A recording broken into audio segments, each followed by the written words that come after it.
වැදගත් දෙයක් කියලා කතා කරන්න කියලා හිතුණා. මේ මෙතුමාගේ සාකච්ඡාවේදී මෙතුමා කිව්වා මේ අපිව අඳුරන්නේ නැහැ. අලුත් අය ඕන තැනක යන්න පුළුවන් කියලා. මම හිතන්නේ අපි බලාපොරොත්තු වෙච්ච දේශපාලන සංස්කෘතියේ වෙනසත් ඒක තමයි. කියන්නේ දේශපාලඥයා කියන්නේ සමාජයෙන් තවත් වරප්‍රසාද ලැබපු ඉහළට ගියපු පුද්ගලයෙක් වෙන්න ඕනේ නැහැ. ඉතින් අපි දන්න දියුණු රටවල් වල අපිත් කියවලා තියෙන සමහරලාට දකින්න සමහර අගමැතිවරු බයිසිකල් වල යනවා. බස් එකේ යනවා. ඉතින් මම හිතන්නේ එහෙම සංස්කෘතියක් තමයි අපිත් බලාපොරොත්තු වෙන්නේ. එහෙම නැත්නම් අපි තරුණයෙක් විදියට තරුණයන් විදියට අපි මේ දේශපාලනයට ආවේ අනිවාර්යයෙන්ම වරප්‍රසාද ලබා ගන්න නෙමෙයි. මම හිතනවා මේ සංස්කෘතිය මෙතුමගේ කටින් පිටවීම අපිට ආඩම්බරයක්.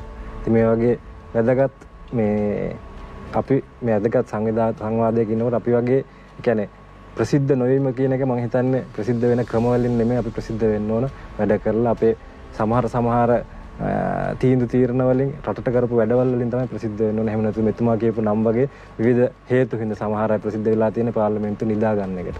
සමහර අය ප්‍රසිද්ධ වෙලා තියෙන්නේ සමහර වෙලාවට අර කෙහෙල් ගෙඩියක් වගේ බෙදලා. ඉතින් එහෙම නැතුව මම හිතන්නේ සමහර තීන්දුව තීරණ වලින් ප්‍රසිද්ධ වෙමු. ඒ වගේම මම හිතන අනිත් පැත්තෙන් කියන්නේ අපිටත් පෞද්ගලික ජීවිතයක් තියෙනවා. අපිටත් සන්තෝෂයි අපි අඳුර ගන්න නැතුව ඉන්න එක. සමහරවිට ඇත්තටම එහෙම එකක් තිබුණොත් අපි හිතනවා ලංකාවේ දේශපාලඥයන් අල්ලපු ගෙදර හිටියත් මේ ගෙදර ඉන්න එක්කෙනාට ඒක කිසිම ගාණක් නැති තත්යකට එනවා නම් අන්න එදාට තමයි ලංකාව හොඳ මානසික මට්ටමක යුත් පුද්ගලයන් පිරිසක් ඉන්නවා කියලා හිතනවා. මම හිතනවා ඒ වගේ රටක් හදන්න අපි ඇත්තටම උත්සාහ කරනවා. අපි හිතනවා මෙතුමාගේ කටින්ම කියපු හින්දා ඒක ඇත්තටම අපිට සාර්ථක වෙලා තියෙනවා කියලා. හොඳයි.